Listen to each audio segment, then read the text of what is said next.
Le 2 janvier 1980, chapitre 13. La création, don originel fondamental.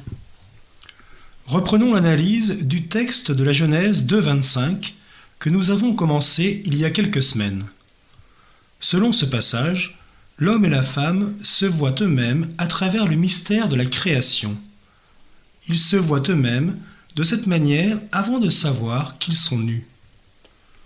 Cette façon de se voir l'un l'autre n'est pas seulement une participation à la perception extérieure du monde, mais également une dimension intérieure de participation à la vision du Créateur lui-même. De cette vision dont, à diverses reprises, le récit du chapitre 1 fait état. Dieu vit tout ce qu'il avait fait, et voici que c'était très bien. Genèse 1,31. La nudité signifie le bien originel de la vision divine. Elle signifie toute la simplicité et plénitude de la vision qui rend manifeste la pure valeur de l'être humain comme homme et comme femme, la pure valeur du corps et du sexe. La situation indiquée ainsi, de manière si concise et en même temps si suggestive par la révélation originelle du corps, comme cela résulte en particulier de Genèse 2,25, ne connaît ni rupture intérieure, ni contradiction entre ce qui est spirituel et ce qui est sensible, de même qu'elle ne connaît pas de rupture et de contradiction entre ce qui, humainement, constitue la personne et ce qui, dans l'homme, est déterminé par le sexe, ce qui est masculin et ce qui est féminin.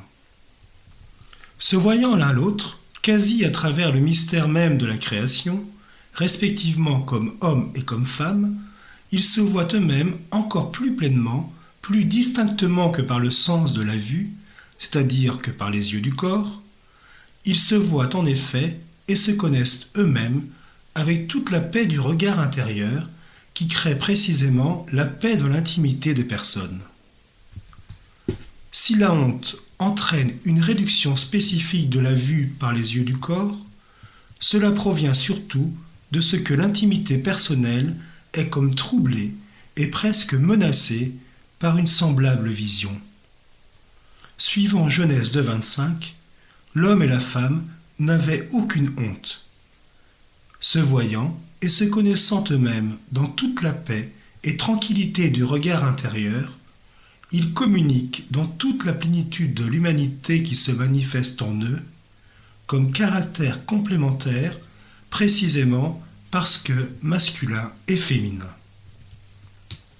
En même temps, ils communiquent sur la base de cette communion des personnes dans laquelle, du fait de la féminité et de la masculinité, ils deviennent mutuellement don de l'un à l'autre. De cette manière, ils parviennent dans la réciprocité à une compréhension particulière de leur propre corps.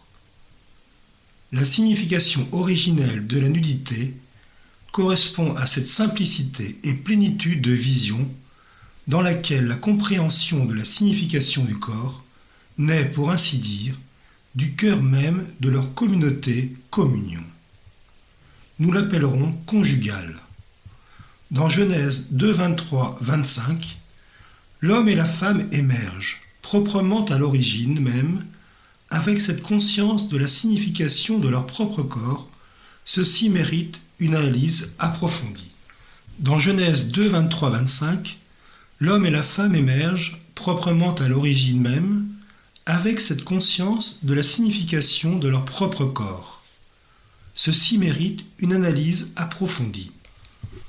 Si dans ces deux versions, celle du premier chapitre et celle yaviste du deuxième chapitre, le récit de la création de l'homme nous permet d'établir la signification originelle de la solitude, de l'unité et de la nudité, il nous donne aussi de ce fait la possibilité de nous retrouver sur le terrain d'une anthropologie adéquate qui cherche à comprendre et à interpréter ce qui est essentiellement humain.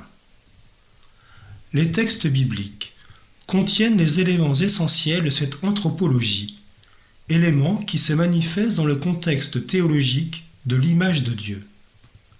Ce concept contient en soi la racine même de la vérité sur l'homme révélée par cette origine dont le Christ, dans son entretien avec les pharisiens, se réclame en parlant de la création de l'être humain comme homme et comme femme.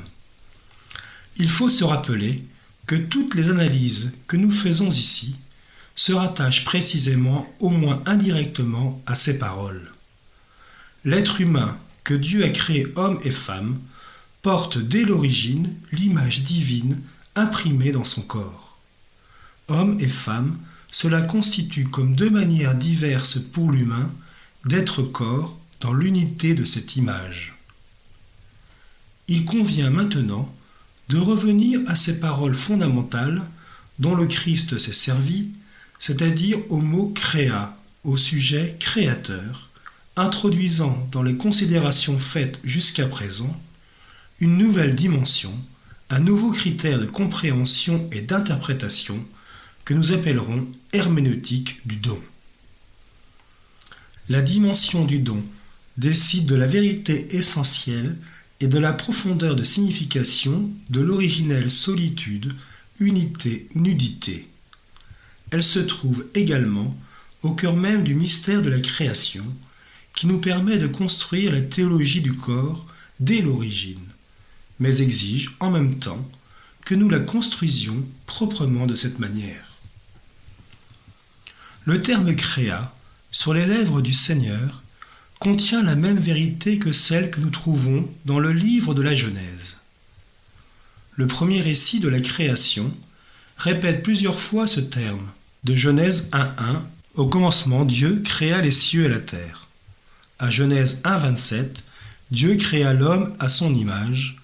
Dieu se révèle surtout comme créateur. Le Christ se réclame de cette révélation fondamentale contenue dans le livre de la Genèse. Le concept de création y trouve toute sa profondeur, non seulement métaphysique, mais aussi pleinement théologique. Le Créateur est celui qui appelle à l'existence hors du néant et établit dans l'existence le monde et l'homme dans le monde, parce qu'il est amour. À vrai dire, nous ne trouvons pas ce mot amour, Dieu est amour, dans le récit de la création. Ce récit, toutefois, répète souvent « Dieu vit tout ce qu'il avait fait, et voici que c'était très bien ». Ces paroles nous font entrevoir dans l'amour le motif divin de la création, comme la source dont elle jaillit. Seul l'amour, en effet, engendre le bien, et se complaît dans le bien. Seul l'amour, en effet, engendre le bien, et se complaît dans le bien. 1 Corinthiens 13. Aussi la création comme action de Dieu ne signifie-t-elle pas seulement le fait d'appeler à l'existence hors du néant et d'établir l'existence du monde et de l'homme dans le monde, mais signifie aussi, suivant le premier récit, Bereshit bara, donation, une donation fondamentale, radicale, c'est-à-dire une donation dont le don jaillit précisément du néant. La lecture des premiers chapitres de la Genèse nous introduit dans le mystère de la création, c'est-à-dire du commencement du monde par volonté de Dieu, qui est tout-puissant et amour. Par conséquent, chaque créature porte en soi le signe du don originel fondamental. Toutefois, le concept de donner ne peut en même temps se référer à du néant. Il indique celui qui donne et celui qui reçoit le don, et également la relation qui s'établit entre eux. Or, cette relation émerge du récit de la création au moment même de la création de l'homme. Cette relation se manifeste surtout dans l'expression « Dieu créa l'homme à son image, à l'image de Dieu il le créa ». Dans le récit de la création du monde visible, donner n'a de sens que respectivement à l'homme. Dans toute l'œuvre de la création, c'est de lui seul qu'on peut dire qu'il a été gratifié d'un don. Le monde visible a été créé pour lui. Le récit biblique de la création nous offre assez de motifs pour le comprendre et l'interpréter ainsi. La création est un don, parce qu'en elle apparaît l'homme qui, comme image de Dieu, est capable de comprendre le sens même du don dans l'appel à l'existence hors du néant. Et il est capable de répondre au Créateur avec le langage de cette compréhension. Interprétant donc avec un tel langage le récit de la création, on peut en déduire qu'elle constitue le don originel et fondamental. L'homme apparaît dans la création comme celui qui a reçu le monde en don, et vice-versa, on peut dire aussi que le monde a reçu l'homme en don. À ce point, il faut que nous interrompions notre analyse. Ce que nous avons dit jusqu'à présent est en étroite relation avec l'ensemble des problèmes anthropologiques de l'origine. L'homme y apparaît comme créé, c'est-à-dire comme celui qui a reçu, au milieu du monde, l'autre être humain en don. C'est précisément cette dimension du don que nous devons, par la suite, soumettre à une profonde analyse pour comprendre également à sa juste mesure la signification du corps humain. Ce sera l'objet de nos prochaines méditations.